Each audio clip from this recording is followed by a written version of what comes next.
Hello everyone, चलिए थोड़ा Ranchi university का सेमेस्टर जो थर्ड का एग्ज़ाम हुआ उसका क्वेश्चन का थोड़ा एनालाइज करते हैं, कौन सा क्वेश्चन कैसे पैटर्न पर पूछा था। कुछ कुछ क्वेश्चंस ऐसे हैं जो डायरेक्ट बनने वाले थे और कुछ क्वेश्चन ऐसे थे जो आते थे बनाने के, बट वो बना नहीं क्योंकि ऐसा क्वेश्चन काफ़ी अजीब ढंग से पूछा इस बार। तो चलिए क्वेश्चन देखते हैं। क्वेश्चन नंबर 1 में है, defined a sub group, abelian group, Lagrange theorem, even permutation. Even permutation में ऐसा होता है कि जैसे A B C cyclic group है, तो देखिए इसको ए बी और ए सी, तो ये दो आ गए, तो ये इवन परमुटेशन हो, ऐसा होता है। इसके बाद आइगन वैल्यू का डिफिनेशन लिखना था। ये देखिए दो सेकंड नंबर क्वेश्चन देखिए, तो काफ़ी इजी था। Prove that the inverse of element in G, ये मैंने ऑलरेडी इस पर मैंने प्रूव करा दिया है। आप मेरे चैनल पर देखिए, वहाँ पे प्रूफ मैंने कराया है। सेंटर वाला भी मैंने प्रूव कराया। दोनों क्वेश्चन एकदम अब भिड़ गया, एकदम डायरेक्ट क्वेश्चन आया आपका। तो ये दोनों तो आपसे बन गया होगा। और ऊपर 5 नंबर आपको यहाँ से कहीं नहीं जाएगा, तो ये आपका 15 नंबर हो गया। अब यहाँ पे बी में 4 क्वेश्चन बनाना था। तो देखिए पहला क्वेश्चन में भी मैंने सेट ऑफ इंटीजर या फिर ये वाला मैंने प्रूव कराया, बी नंबर वाला, तो ये भी आपका क्वेश्चन बनने वाला था। फिर ये क्वेश्चन नंबर 5 जो था, क्वेश्चन नंबर 5 का कैरिज टेबल, तो ये वाला ऐसा तो आपको है कि एक बार मैंने कैरिज टेबल आपको बताया था कि जेड वाला बना के देखिए, तो उस पैटर्न पर भी क्वेश्चन यहाँ पर आया हुआ है। मैंने I1 - 1 आयोटा माइनस आयोटा का कैरिज टेबल बढ़ाया था आपको उस, लेकिन वहाँ मल्टीप्लिकेशन में था, यहाँ पर एडिशन में आपका कैरिज टेबल बनाना था, तो ये भी आपका बनने वाला क्वेश्चन था 5 में। क्वेश्चन नंबर 6 में ये ऐसा क्वेश्चन था, H is a normal sub group of a group G, then show that H G inverse belongs to H for all G। ये सिर्फ प्रूफ करना नॉर्मल सब ग्रुप है कि नहीं, बस इसको प्रूफ करना था। तो ये आप इसका प्रूफ आप देख के जा सकते थे। अब बी नंबर में था, proof that the set of all even permutation in Sn form A group. Proof करना है कि the set of all even permutation in Sn form A group. Even permutation जो भी होता है Sn में ग्रुप फॉर्म करता है, वो पूछ रहा था।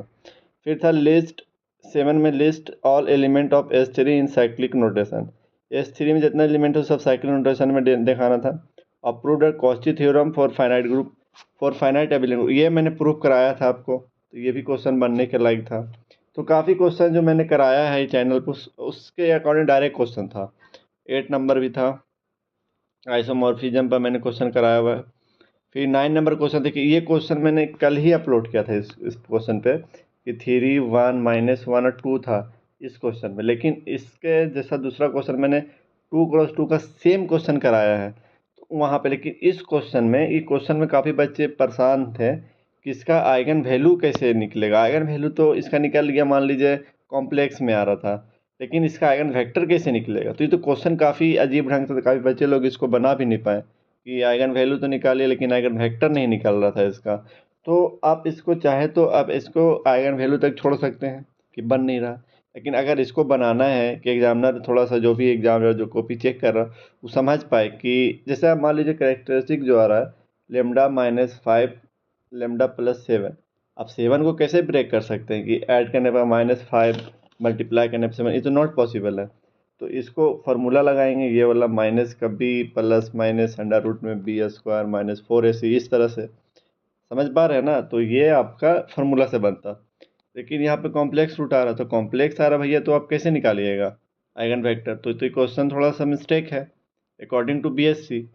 तो आप इसको कह करके बना सकते हैं, वरना आप आइगन वैल्यू तक छोड़ सकते थे। फिर फाइंड द कैरेक्टरिस्टिक्स पूरी निकालना है, कैरेक्टरिस्टिक्स इक्वेशन, तो इसको ही तो सिमेट्री मैट्रिक्स दिया हुआ है, तो सिमेट्री मैट्रिक्स है, तो इसका कैरेक्टरिस्टिक्स निकालने के लिए आप डायरेक्ट यहाँ पर x³ माइनस में ट्रेस ऑफ ए का स्क्वायर, फिर प्लस में माइनर लेना था सबका, फिर माइनस डिटर्मिनेंट लेना था, तो यहाँ से आपका कैरेक्टरिस्टिक्स बन जाता, तो यहाँ से वेरीफाई कर लेते। तो अब इसमें जो भी आपका डॉट हो तो आप हमसे पूछिए कि ये वाला बनाना है, तो मैं आपको सोल्यूशन बताऊंगा। ये क्वेश्चन पेपर आप रख लीजिए, आने वाले जूनियर्स को थोड़ा बताइएगा कि देख लो ये सब पढ़ना है, ठीक है। बाकी कोई डॉट हो तो आप हमसे पूछ लीजिएगा। और अगर वीडियो अच्छे लगे तो सब्सक्राइब कर लीजिए, क्योंकि आपके अपकमिंग एग्ज़ाम में काफ़ी हेल्पफुल होने वाला है। सेमेस्टर 4 में भी मैं बहुत सारे क्वेश्चंस डालूंगा। फिर जूनियर्स को भी बताइएगा कि ये सब है, वीडियोस है, तो आप देख के प्रेफर कीजिए, ठीक है। Thank you.